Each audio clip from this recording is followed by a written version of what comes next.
Hello friends, क्या हाल है आप सबका? ठीक ठाक है? खैरियत से यार? कोई उम्मीद तो बड़ी है कि ठीक ठाक होंगे। और अब मौसम चेंज हो रहा है, गर्मी आ रही है और गर्मी एकदम से ही शदीद आ गई है इधर मुल्तान में। मैं तो मुल्तान से हूँ, ठीक है। तो मुल्तान में भी तो कोई बारिश नहीं, सारे मुल्क में बारिशें हो रही हैं, मौसम ठंडा हो रहा है। यहाँ पे जो है वो बारिश का कोई नामो निशान नहीं है। एनीवे, आपसे आज बड़ा एक हॉट टॉपिक पे बात करने के लिए जो है मैं ये वीडियो बना रहा हूँ।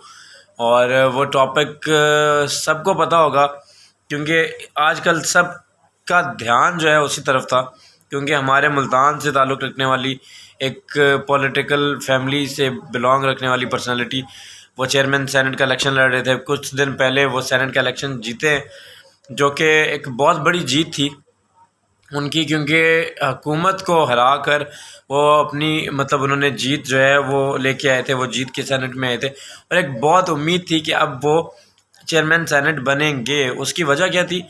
एक तो फर्स्ट थिंग कि वो पर्सनालिटी उनकी ऐसी है कि वो किसी से बिगाड़ पैदा नहीं करते हैं। और दूसरी ये चीज़ है कि पीडीएम जो है उनकी स्ट्रेंथ ज़्यादा थी, बड़ा चांस था कि जो है ना अब उसको जीत मिल जाएगी, लेकिन वो हो नहीं सका। अब मज़े की बात ये देखें कि उस टाइम भी 7 वोटों का इशू आया था, अब भी 7 वोटों का इशू आया। उस टाइम भी 7 वोटों का ही रिजेक्शन का मसला आया था, अब भी 7 ही वोटों का रिजेक्शन का मसला है।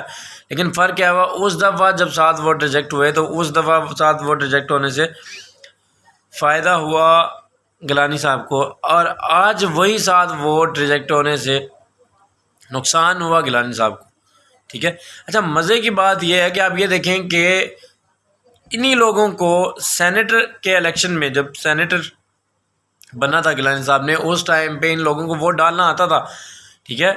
और अब जब चेयरमैन सेनेट का इलेक्शन हुआ है तो उन लोगों को वोट डालना भूल गए। उस टाइम पीटीआई के लोग वोट डालना भूल गए थे कि कैसे वोट डाला जाता है, और अब पीडीएम के लोग जो हैं वो ये भूल गए कि वोट कैसे डाला जाता है। अब इसमें किस पार्टी ने साथ दिया, किसने नहीं दिया, किन किन लोगों ने साथ नहीं दिया, ये तो नहीं पता। लेकिन अगर वैसे देखा जाए तो जो वोट रिजेक्ट हुए हैं वो रिजेक्ट होना बनता नहीं है, क्योंकि वो जो खाना है उस खाने में कहीं पे भी मेंशन नहीं है कि किस जगह पे स्टैंप लगनी है। वहाँ पे एक नाम लिखा हुआ है और उस नाम के आगे थोड़ी सी खाली जगह है, मतलब वो स्पेसिफिक मेंशन नहीं किया गया कि कहाँ स्टैंप लगनी है। तो वो स्टैंप उनके नाम पे लगी हुई है, तो अगर वो नाम पे लगी है तो ये तो साफ पता लग रहा है ना कि किसको वोट दिया जा रहा है। तो वोट गिलानी साहब को पड़े हैं, और अगर वोट देखा जाए तो 49 वोट उनको पड़े हैं और 48 वोट जो है वो सादिक संजरानी साहब को पड़े। तो अगर वैसे देखा जाए, ईमानदारी से देखा जाए, तो गिलानी साहब ये इलेक्शन जीते हैं।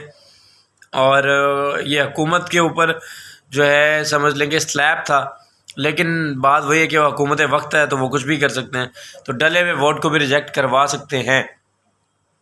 तो लेकिन बात है कि कोई लॉजिक पेश की जाए, कोई वजह हो, कोई रीज़न दिखाएं कि हाँ भाई ये रीज़न है। ये कोई रीज़न ही नहीं है कि जी उसके नाम पे स्टैंप लगी है, उसके नाम जिसने उसको वोट देना है वो उसके नाम पे ही स्टैंप लगाएगा ना भाई। लेकिन ये पाकिस्तान है, यहाँ पे कुछ भी हो सकता है और कुछ भी किया जा सकता है, ये यहाँ से साबित होता है। और देखें, अभी तो फ़िलहाल वो लोग कह रहे हैं कि हम कोर्ट में जाएंगे और इसके खिलाफ अपील करेंगे, लेकिन यहाँ पे अपीलों में कुछ नहीं होता, क्योंकि जब गिलानी साहब इलेक्शन सेनेट का जीते थे तो गवर्नमेंट भी गई थी हैदर गिलानी साहब की वीडियो से रिलेटेड बात को लेके कोर्ट में, तो लेकिन उसका कोई फ़ायदा नहीं हुआ था और वो नोटिफिकेशन जारी हो गया था जीत का। तो अभी यही हुआ है, अब तो हल्फ ले लिया उन्होंने। और देखें, डिप्टी सेनेट भी ये कमाल हो गया कि डिप्टी सेनेट भी गवर्नमेंट का जीत गया और चेयरमैन सेनेट भी जो है वो गवर्नमेंट का जीत गया। ये बड़ी कमाल की बात है, गवर्नमेंट की बहुत बड़ी जीत है। जैसे भी लिया है तो धांधली, वैसे देखा जाए तो चीटिंग है, क्योंकि वोट गिलानी साहब को पड़ा। चेयरमैन जो बना है वो बना है पीडीएम का क्या पीपल्स पार्टी का, क्योंकि अब उसमें नून लीग के लोगों ने गेम किया या किसने गेम किया ये तो नहीं पता, लेकिन गिलानी साहब ये इलेक्शन देखा जाए तो वो जीत चुके। अब आगे कोर्ट क्या फ़ैसला करता है, कैसे अपील में जाते हैं, किस तरीके से काम होता है, ये नहीं पता। लेकिन बस गवर्नमेंट से लड़ा नहीं जा सकता, बात यह है। और कुछ पावर्स ऐसी हैं जिनसे हम नहीं लड़ सकते।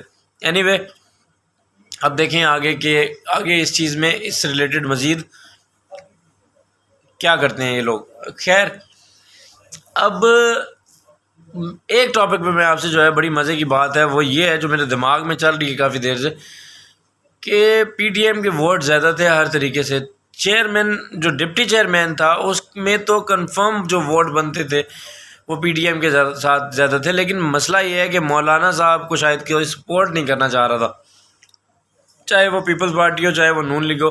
मौलाना साहब पे किसी ने हाथ नहीं रखा। 54 वोट्स थे और 44 कास्ट हुए उनको, ये मतलब 44 उनको मिले हैं, 54 परे में 10 वोटों का फ़र्क है। और गवर्नमेंट के डिप्टी चेयरमैन के वोट जो थे वो बेसिकली बहुत ज़्यादा कम थे, लेकिन फिर भी वो जीत गए हैं। अब यहाँ पे क्या हुआ है, क्या गेम डली है, ये कुछ नहीं समझ आ रहा कैसे हुआ है, लेकिन बड़ा इंटरेस्टिंग हुआ है। और आप ये देखें कि गिलानी साहब वाहिद पर्सनैलिटी थे जिन पे हुकूमत के अलावा जो बाकी सारी पार्टीज़ पीडीएम की थी, नून लीग थी, पीपल्स पार्टी थी, मौलाना थे, इन सब का इत्तेफाक हुआ था। असल पीडीएम की उस टाइम जीत यही थी कि कोई ऐसा बंदा ढूंढना जिस पे सबको एतमाद हो और जिसको सब वोट दें, और वो वाहिद दोनों पार्टीज़, तीनों पार्टीज़ में गिलानी साहब थे कि उन पे सबको जो है इत्तेफाक था कि ये पर्सनैलिटी ऐसी है कि जिस पे सब एतमाद कर सकते हैं, और सब ने उनको वोट दिया। अब भी सब ने उनको वोट दिया, ये बात नहीं कि उनको वोट नहीं दिया, लेकिन वो डले हुए वोट में से किसी पे कोई किसी किस्म का गलत साबित करके उसको रिजेक्शन में डाल के और सीट जो है वो अपने बंदे को दे देना, वो एक अलग बात है। तो संजरानी साहब पाकिस्तान की जो हिस्ट्री है उसमें तीसरी दफ़ा चेयरमैन सेनेट बन गए, और ये भी एक रिकॉर्ड है, 3rd टाइम बन गए, बड़ी बात है। एक ऐसा बंदा जो बाहर से मतलब कोई नॉन पॉलिटिशियन नहीं था और वो एक दफ़ा जीतता है, दूसरी दफ़ा जीता है। दूसरी दफ़ा मज़े की बात है कि उसको सपोर्ट करने वाली पीपल्स पार्टी थी।